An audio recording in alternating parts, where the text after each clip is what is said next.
21 minutes after 9 o'clock. Thank you for tuning in. One of the cool things about the internet and the videos that you see on the internet, YouTube, etc., is that a lot of times you'll see some clips from things, gosh, that go way back, and you just never even knew they existed. It gives you some insight into maybe things you didn't have insight into before. And I guess we're all kind of fascinated a little bit with the behind-the-scenes stuff in Hollywood. James Andrew Miller has written a book called Powerhouse, The Untold Story of Hollywood's Creative Artists Agency. I am so looking forward to this. Mr. Miller is an award-winning journalist. He's a contributor to the Washington Post, the New York Times, Vanity Fair.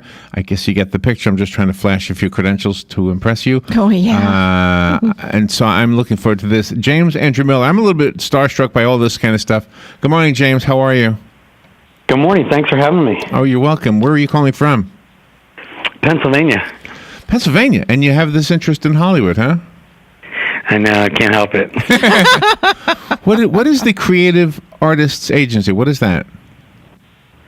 Well, it is a Hollywood entertainment agency, and one of the things that really fascinated me about doing this book was the opportunity to show people why they should care about it, because I think that people don't realize that from the Meryl Streep and Tom Cruise movies and Jennifer Lawrence movies through Game of Thrones to Jimmy Fallon at Night and great athletes like Dwayne Wade and J.J. Watt on the field, even when you walk into a Chipotle, CA is involved. CA is like this secret presence behind the scenes, and as a result, they have an influence and the control over a lot of our culture that we're just not aware of. When I did the book on SNL and then the book on ESPN, people knew what those initial standards, stood for, and so I think it's been great since the book came out last week to hear from people saying, I never knew what CA was about, but oh my gosh, it's basically with me. You turn on the car radio and you're listening to Katy Perry or One Direction or Lady Gaga. I mean, that's CA as well. So is that right? Like fascinated by it. Wow, that is just what you've said so far is fascinating. Do they have an agenda besides making money? Do they have a political agenda? Nope, that about wraps it up. Money is we can just stop right there. No, I'm just kidding. I think one of the things. I mean, look, money is obviously their oxygen, but I think the ability to influence and have control and and be able to make sure that their clients are getting what they want and the projects that they want, and not just the money that they want. I think that's a really important part of it as well. Okay, well that makes sense. Well, and you mentioned Jimmy Fallon, and I'm a big fan of Jimmy Fallon, and what I've noticed since he's been doing the show, I think he's nicer, he's kinder, like Jay Leno, and I like Jay Leno, but like Jay Leno and David Letterman and some of those other people who have that same kind of a spot. I don't think this is true for Johnny Carson, though. I think. Anyway, I don't want to be stuck on this, but I notice that he's fair in how he makes fun. Like he'll make fun of the Republicans just as much as the Democrats. Yeah, no, I think that's right. I think that's true, and I think it's part of the reason why he's been so successful. I mean, he's kind of like Switzerland, right? I mean, he is. Yeah. He's doing some pretty funny Donald Trump impersonation. Yes. Yeah, right. But I think that it's not a mean show. It's not. It's a show that you can really relax with. I mean, I got to know Jimmy. I interviewed him several times when he was on Saturday Night Live, and just to watch how he's grown in the past decade has been pretty amazing. So, does Creative Artists Agency (CA) do they are they hard to become represented by? Do the recording artists and the actors, do they all want to be represented by them?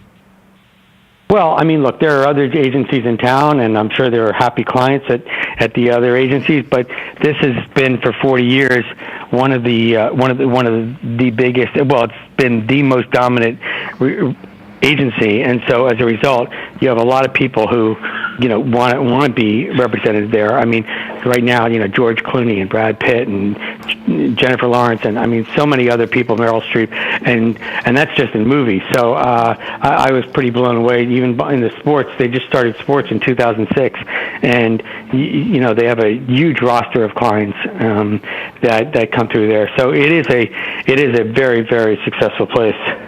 You had a nice story in there about Cher. Oh, Cher, first of all, she's still terrific. Oh, she's 69 or 70. Mm-hmm. But, one of the things that I liked about Cher, which happened with Sarah Jessica Parker, too, is she didn't want to do Moonstruck, and her agent at CA convinced her to do it. Sarah Jessica Parker didn't want to do Sex and the City. Her agent at CA convinced her to do it. I mean, Matthew Broderick told me he didn't even want to do Ferris Bueller's Day Off, but his agent convinced him to do it. So that's one of the fun things I think, I'm hearing from people in the book, which is that you start to realize, oh my gosh, these agents have more influence over their clients and then over things that we really love more than we realize. And Cher won Best Actress award for the Academy Awards for Moonstruck. So she wouldn't have adhered to her agent. She would never have gotten the award. Yeah. And Nicole Kidman did the same. She won the Academy Award for a movie she didn't really want to do called The Hours. And I think that, Sex and the City seemed to be a pretty successful show as well. So, yeah, very much. Yeah. So does the book have kind of these juicy little stories that we all love to read? I'm noticing in my notes here something about Eddie Murphy actually was not the first pick for Beverly Hills Cop. What's that story about? Yeah. But by the way, the answer to your first part of your question is yes. I mean, all those stories are in the book. But actually, the role was offered to Sylvester Stallone. So it's really kind of hard for us to imagine. Yeah, really? That'd be a different movie, wouldn't it? Yes. Yeah, that was a really fun story. And Sylvester Stallone is great in the book. I loved interviewing him. He was really interesting. Connect the dots if you could. So he wanted to change the script, and because of that, he didn't get the role? Right. Well, when they offered him the role, they gave him the script, and he said, okay, let me do this. Let me do some work on the script, because Sylvester Stallone does do a lot of writing on some of his movies, and he changed it in a way that, the studio really didn't love, and then he kept on equivocating about whether or not he was going to do it or not, and then they finally they went on to Eddie Murphy because he couldn't commit to the movie, despite the fact that his agent was pleading with him to do it. Tell us the Chris Farley. Chris Farley is such a sad story, isn't it? We all loved him, and then he just, gosh, some of these guys that die young just break your heart, right? But there was a story in my notes about Chris Farley. Tell us that story. Well, for me, it was like revisiting the pain because I had to write about it in the Saturday Night Live book, and CA represented Chris Farley, so it was a very agonizing loss for them as well. And one of the things that happens in the book is that the agent who was involved with him really talks about how painful it was and what it was like from their side to go through all that with Chris, and it winds up being pretty emotional. I can't wait to read this one. I'm a fan of this kind of stuff. James Andrew Miller, thank you for being on the air. Do you have a website you can direct us to? Yes. www.jamesandrewmiller.com. That's easy enough. Thank you. This is a fun topic and something I'm looking forward to reading. Powerhouse is the book. Thank you, James.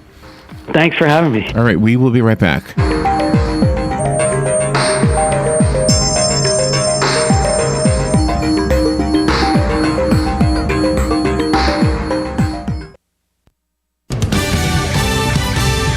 News Radio, I'm Anna Wells. Donald Trump gets his first classified briefing today. It's expected to cover the major threats and concerns facing the U.S. around the world today.